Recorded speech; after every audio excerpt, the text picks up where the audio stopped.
All right, good afternoon, everybody. Welcome into Valley News Now. We have an update on a story we've been following for quite some time out of Bismarck. Bobby Fallett about to join us here in a little bit to talk about the Supreme Court appeal by Spencer Moen. Again, Spencer Moen out of West Fargo was found guilty of murdering his wife, claiming that his Sixth Amendment rights were violated in that trial, and appealing it to the Supreme Court. And for more on that, we're going to go to Bobby Fallett right now out of Bismarck joining us. Bobby, kind of what were your biggest takeaways from this one? Kind of what did we see from both sides here in this Supreme Court hearing?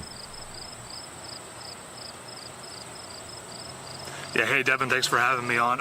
What I can tell you is that what we heard of in the Supreme Court hearing is what we expected. It's what both sides brought when they submitted, their appeals, their appellate cases to the North Dakota Supreme Court. Spencer Moen, his attorney, hammering down right off the bat, saying that this is why the Sixth Amendment was, his Sixth Amendment was violated due to those witnesses, which were his kids, testifying via Zoom, saying that really the state didn't show any proof that there would have been some type of trauma if they were to testify in front of him. They went over kind of some of the videos that they were being shown, saying that their kid, they loved their dad. They were wondering when they possibly were going to be able to see him again. So they went over that, and then the state, though, showing their case, making their case as to that it actually would cause the kids more trauma if they were to testify in front of their dad. They brought in, you might remember during the trial, Devin, they brought in a few people, Sanford health experts, behavioral health, who did testify, saying that if they were to go in front of their dad, it would have caused more trauma for them. And then, of course, the state also just citing some other case law, really trying to just hammer down as to why exactly his Sixth Amendment wasn't violated, and there shouldn't be a new trial. And Bobby, I should have brought this up earlier, when we were first talking about this. In case you have missed any coverage of this trial in the past, or you missed our rundown that we did yesterday on Inside the Newsroom, exactly what Spencer Moen is arguing here through his attorney who represented him in the Supreme Court hearing today, arguing that because he did not face his children in court who were testifying against him, that was a violation of his Sixth Amendment right, his right to face his accuser and face his witnesses. Bobby, with this kind of procedure, what was it like in there? Obviously, people are used to seeing court proceedings in a normal sense, but in the Supreme Court, how was this different than what you might see any other day at a county court, for example?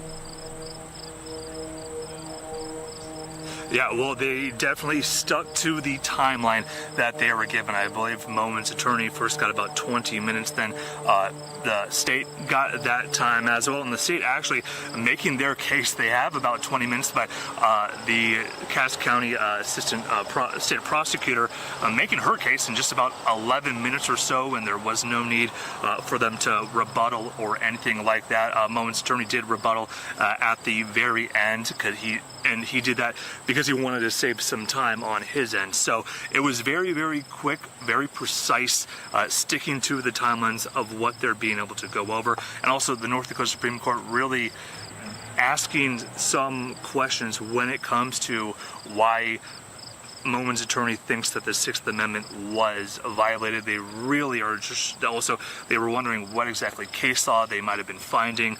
So it was a very thorough hearing today here. And Bobby, I don't think I'm being too editorial here when I say this is a bizarre situation. This is a dad appealing this case by saying he wasn't allowed to confront his kids on the bench. What was the overall reaction like from the judges when they're hearing these? We had heard, like you mentioned, from a therapist during Moen's initial trial that these kids would have been traumatized. That's what they said in the initial trial. What was kind of the response like from the judges when that argument was presented? Well, they were basically, it's when it comes down to this, when you're bringing something to the Supreme Court, Devin, they really wanted Moen's attorney to really hammer down and figure out why exactly they believe that this happened.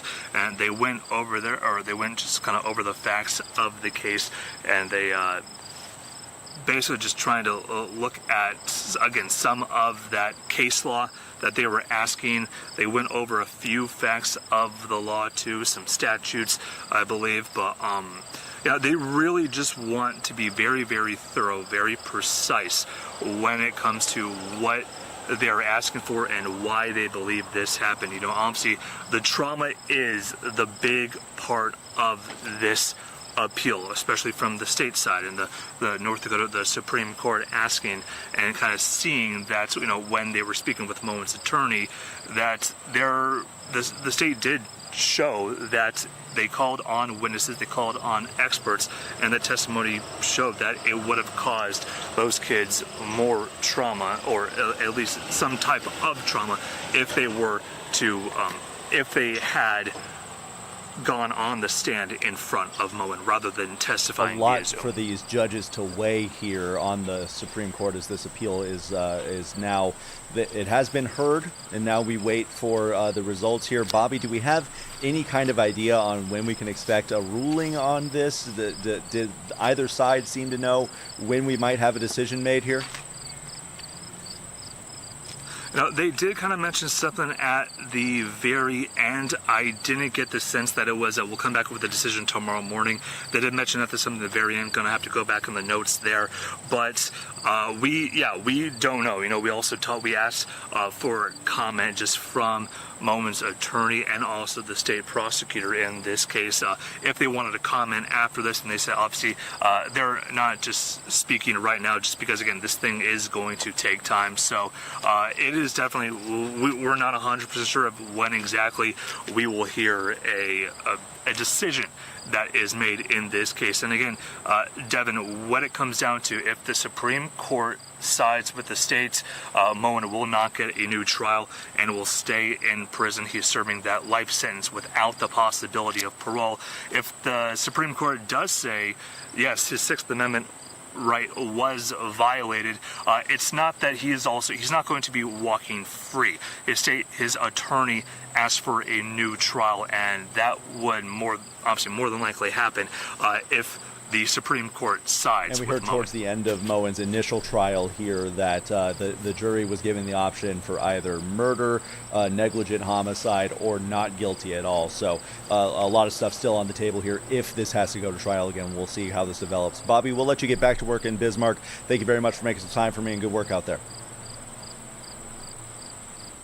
All right, again, that was Bobby Fallett joining us from Bismarck. The Supreme Court hearing now under wraps for Spencer Moen, as he is currently convicted of murdering his wife, facing life imprisonment there. This appeal to the Supreme Court, what it would do, like Bobby mentioned, if they are able to successfully appeal this, then that means that Spencer Moen would be entitled to a new trial, and we'll see what happens there. If the Supreme Court sides with the state, then Spencer Moen will begin serving his term of life in prison without the possibility of parole that was initially handed down. We're going to go ahead and wrap up this digital desk hit. Thank you very much for joining us on your Valley News Now networks. Be sure to stay tuned. Valley News Live at 4, getting ready to start. We'll see you next time, but for right now, for Valley News Now, I'm Devin Fry.